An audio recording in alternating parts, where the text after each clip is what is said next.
Talk to me about the value of compounding networks in a very, very specific ecosystem. I think everyone, if they've experienced the value of compounding a little bit of staying in a business for a while, they can kind of see it like Wayflyer growing very quickly. But just the personal networks of like, I have some friends that did VC, then SaaS, then a brand, then go to an agency, and you have to start over. Like maybe you have a little overlap, but you basically have to start over versus being in e-commerce, I don't know, 6 years, 10 years, 20 years. Like it just gets better and better and better. So what are some of those things? Like the Jolie investment example is a great example of you seeing the value firsthand of like, hey, if I went and built a SaaS tool, things may have been different. Yeah, I think, well, like the value of the network, I think like we talked about it earlier, there's a lot of immeasurable like connections that kind of come through, which don't even, it's hard to even map back. It's like, oh, like some people just like organically sign up on the website and it turns out they might have been talking to someone that me or Aaron have like known, Yeah. or something like that.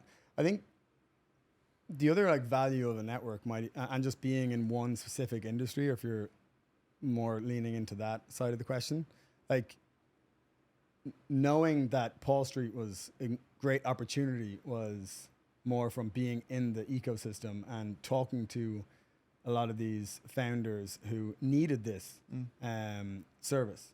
And like, if you had asked me 2-3 years ago, like, are you going to found a marketing agency of any kind? I'd be like, I doubt it. Like, I don't know. Bootstrapped marketing agency. Yeah, but then from being in the network, talking to these founders, talking to other people who have SaaS companies or even other agencies, and then talking to Aaron, and then again, because there was months between talking to Aaron and then actually pulling the trigger and starting the company. Like I was constantly talking to founders that whole time, and having more of an eye out for what we first started with was media buying growth affiliates. And any brand I talked to was like that. I mean, yeah, that I need that. I don't really understand that. I'd like to learn more or talk about that. I was like, oh, yeah, just talk to Aaron. Mm-hmm.